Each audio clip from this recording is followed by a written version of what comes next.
This is KM Wyland, and you are listening to the 345th episode of the Helping Writers Become Authors podcast. This is my favorite time of year. Everything just comes to life, including me, in the warm months. It's usually a comparatively very happy, tranquil time of year for me, and my creativity always feels very nurtured amongst all the sunshine and growing plants. So it's been a great time of the year for me to start in on my new outline for Dreambreaker, the sequel to my Portal Fantasy Dreamlander. I've also switched up my schedule again, so I can get up an hour earlier, work out, and then brew that first cup of coffee and dive right into the writing. And I love the outlining part of the process, perhaps more than any other. For me, this is a rampant few months of unleashed creativity and brainstorming. There's zero pressure in an outline to write perfect prose, or really to get anything perfect. So instead, I get to chase all the rabbit trails in the story, tracking down all the juicy developments as I start really getting to know my story and developing a solid weave of cause and effect in the plot. I'm still in the very early stages, what I call general sketches on this book, so there's so much to think about and consider in taking advantage of all the loose ends from the first book. I hope your creativity is similarly thriving this summer. The latest post on my blog is use minor characters to flesh out your protagonist.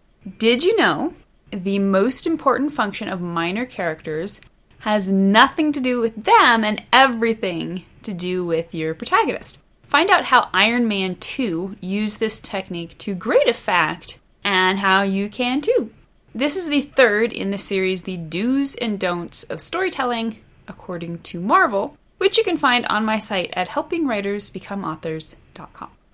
And now, I hope you enjoyed this week's podcast entitled Most Common Writing Mistakes, Part 52, Stagnant Story Conflict.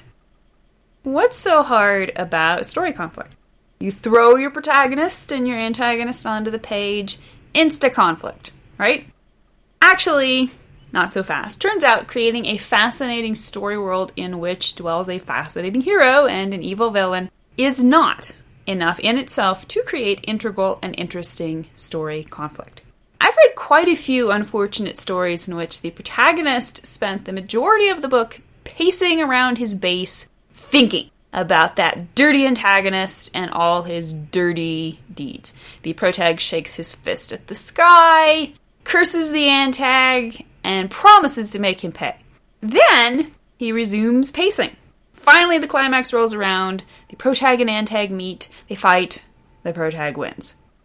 Of course, the author is lucky if I've actually stuck around long enough to read his fascinating climax, since all that pacing on the protagonist's part slipped me the Mickey chapters and chapters ago.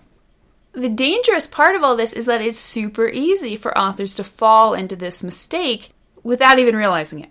But never fear, there is an easy precautionary measure you can take to make sure your conflict is alive and well throughout your entire story. But first, do you understand the true nature of story conflict?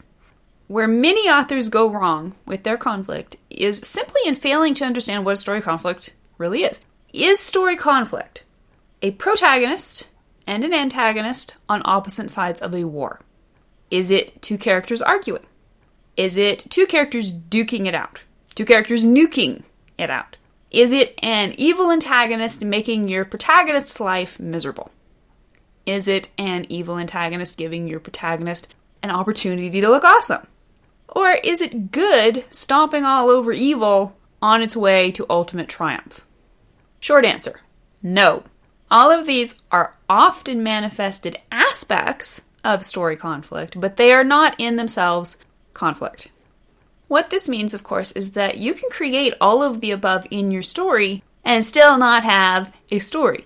Without organic conflict, the above elements will only ever be flimsy window dressing. Conflict as plot is about much more than simply characters who nominally oppose one another. Fundamentally, conflict is about two things. Number one, goal, and number two, obstacle. Your protagonist and your antagonist each want something, and they're each getting in each other's way. As a result, they must keep readjusting their tactics in an attempt to outmaneuver the other. Remember, in our couple podcasts ago, we talked about how the antagonist's goal powers the conflict. This is what drives your story conflict on the macro level of your entire plot. And it does that by first powering your story in a seamless line of cause and effect throughout every single scene. Remember scene structure. Proper scene structure looks like this.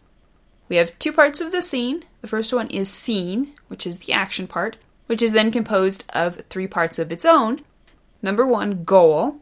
The character wants a smaller something that will help him gain his overall story goal. Number two, conflict.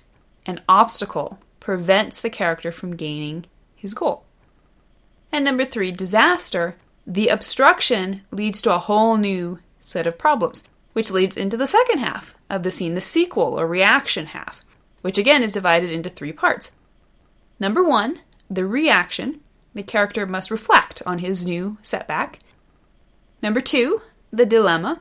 The character must face the new set of problems created by the disaster. And number three, the decision. The character must come up with a plan for a new scene goal, which will help him gain his overall story goal. When all your scenes are focused on a specific mini goal designed to help your character gain his overall story goal, and that goal is then met with a specific obstacle related to or empowered by the antagonist in some way, then your story conflict will never stagnate.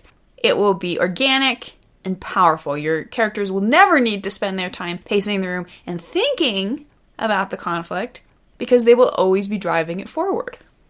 Here's the problem. Too many authors write story conflict that isn't conflict so much as it is a delaying tactic to fill up their books until they can actually get around to the climax. The characters have to do something, right? And if they meet up with the antagonist too soon and defeat him, well, then the story is over right then and there, isn't it?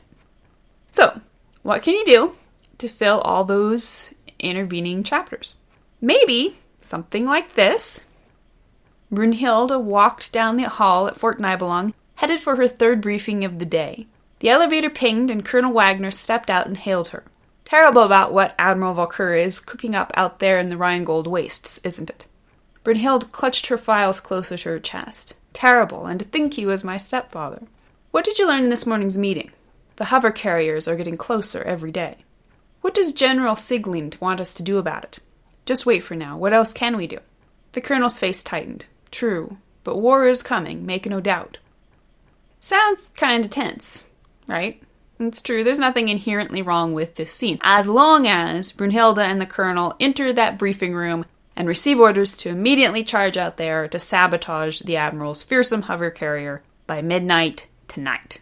But what if the briefing drones on, telling readers more about the evil Admiral and his evil plans? What if, after the briefing, Brunhilde heads off to the lunchroom where she and her aide, Siegfried, pull long faces and mourn the news of the Admiral's atrocities? What if they then head down to the training room to hone their already long-honed skills so they'll be ready when the Admiral finally attacks? Are you bored yet? Because I'm bored just in having written that severely condensed paragraph. There's no story conflict there. There's just characters talking about the potential for conflict. Whatever that is, it ain't plot. Now, picture this. What if, instead of rambling around Fort Nibelung mulling on the awfulness of having an evil admiral for his stepfather, Brunhilde, Colonel Wagner, and Siegfried get their acts together and decide on a plan of action? If ending the war is their main story goal, then every single scene goal should be related to that goal in some way. What can Brunhilde want in this scene that will be the first step toward defeating the Admiral and accomplishing her story goal? What obstacle will prevent her from easily and entirely gaining that goal? What new goal will that inspire? Every scene should lead her, hard-fought step by hard-fought step, closer to her ultimate goal of taking down Stepdaddy. So, consider. Brunhilde stalked down the hall at Fort Nibelung, headed for her third briefing of the day. The elevator pinged, and Colonel Wagner stepped out and hailed her. Terrible about what Admiral Valkyr is cooking up there on the Rhinegold wastes, isn't it? Brunhilde clutched her files closer to her chest. Nobody's doing anything about it. If I didn't know better, I'd say our good General Siglind is taking orders from the Admiral. The colonel grabbed her arm and stopped her. What did you learn in this morning's meeting? The hover carriers are getting closer every day. What does the General want us to do about it? Just wait for now. What else can we do? The colonel's face tightened. What if I told you I'm looking for volunteers for a top-secret mission? An emotion somewhere between fear and hope sprang up in Brunhilde's chest. Well, sir, then I tell you, you just found your first volunteer. Can you spot the single greatest difference between the two versions of this scene? This is it in a nutshell. The second example moves the plot. The characters are in a totally different place at the end of the scene than they were at the beginning. Contrast that to the first example. What changed there? Say it with me. Nada. Now, here's a challenge for you. Go through your latest story scene by scene and ask yourself the following 4 questions. Number 1, can you identify your character's scene-specific goal in each scene? Number 2, does that goal tie into the overall story goal? Number 3, is that goal met by conflict that will inspire a new goal in the next scene? And number 4, does the nature of your story change in each scene? If you find a scene in which the characters in the conflict are both in essentially the same place at the end as they were at the beginning, then it's a pretty sure bet you're looking at some stagnant story conflict. Root it out ruthlessly by creating dynamic conflict, and readers will stay glued to the page. Thank you for listening to the Wordplay Podcast. To read a transcript of this episode, you can visit my website at helpingwritersbecomeauthors.com. And be sure to check back again next week.